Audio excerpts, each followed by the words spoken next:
To an appeals court judge sitting with additional responsibility as an high court judge has just delivered a ruling here at the court complex where she has dismissed all the applications filed by the first and then the third accused. The Attorney General is walking out now. We can engage him quickly. What do you make of the ruling? First off, let's begin with the directive by the judge who advised you to recuse yourself from the ongoing. I think you remember you were in court. The judge herself, even after the ruling, clarified that she has not given any such order at all. And that is only an advice. Yes. And what did you notice afterwards? I'm conducting the matter. I'm still conducting the trial. The most important point today is that all the applications filed by the applicants have been dismissed in their entirety. All the 5 applications have failed. And I think that in reaction to this, I would say that clearly shows there's a group of people in this country who ride on manipulation of facts, distortion and deception of the public. They're always seeking to mislead and deceive the public. Today they've been exposed. That is what I say. I leave the rest to my friends. So now that they've been dismissed, all the applications have been dismissed. Yes. How do you see this case going forward? Well, today when I was coming, I had a song in my spirit. Head of that church triumphant. You know that song? Please. We joyfully adore thee. And then it goes on. Precisely. Continue. You have to play it in your radio stations. Head of thy church triumphant, we joyfully adore thee. And I said to you that they will lay traps, but all the traps I'll flee from them. And indeed, only righteousness will prevail. Would you object? Would you object to the audio record now? I'm not speaking again. Thank you very much. So that's the Attorney General, Godfrey Yeboah-Damen, who was just. He sang a song I don't know, just to indicate that he is going to prevail. Just referencing what he said to us the last time he was in court, that they're going to set traps on his way, but he will prevail. Nana B was also in court. A quick one from Nana B. What do you make of the proceedings today? Dismissal of all the applications by A3 and A1, and what is also another takeaway is the fact that the AG has been advised to stay away. Let's begin with the dismissals.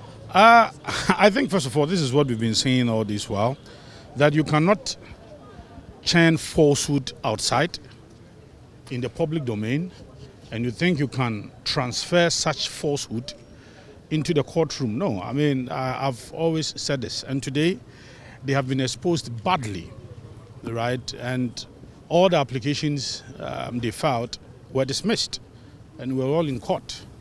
The judge gave, reasons, deep reasons, well researched reasons why all of these applications must be dismissed. Right? You also agree that she finds it problematic that the Attorney General was engaging a suspect or an accused person in a conversation on a matter that is sitting before the court. I'm not sure she said. She said that. No. She said that. That is why she advised him to stay away. Anything at all, there should be a different platform for that, and that is why she suggested that it is General Legal Counsel.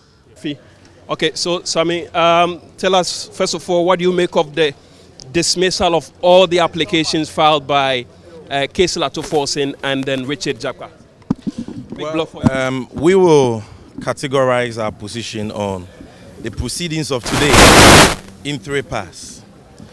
First is to commend the trial judge for delivering such a detailed, reasoned ruling on these interlocutory applications. As a lawyer myself and a student of the law, I must say that I was impressed.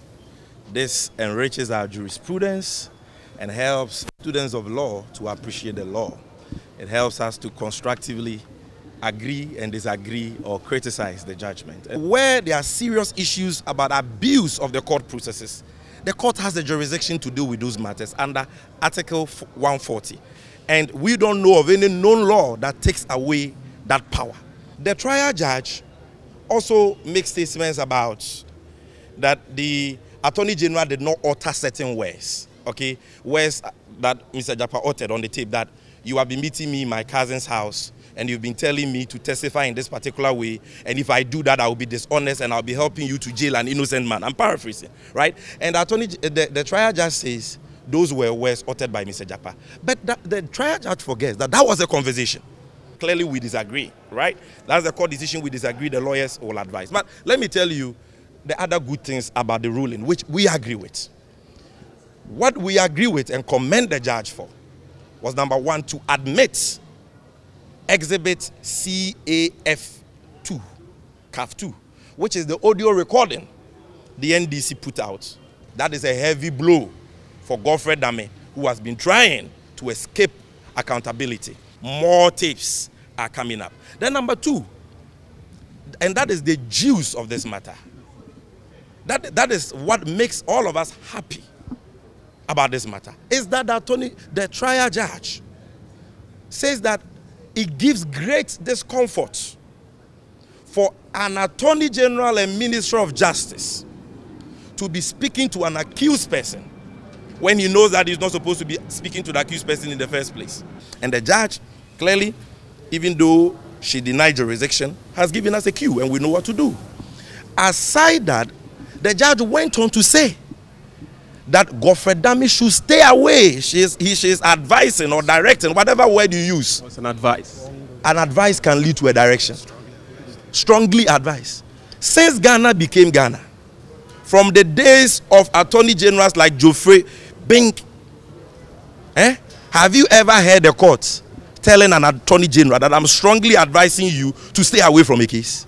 The attorney general in whom all the prosecutorial powers of state are vested, being told by a judge that I strongly advise you, stay away.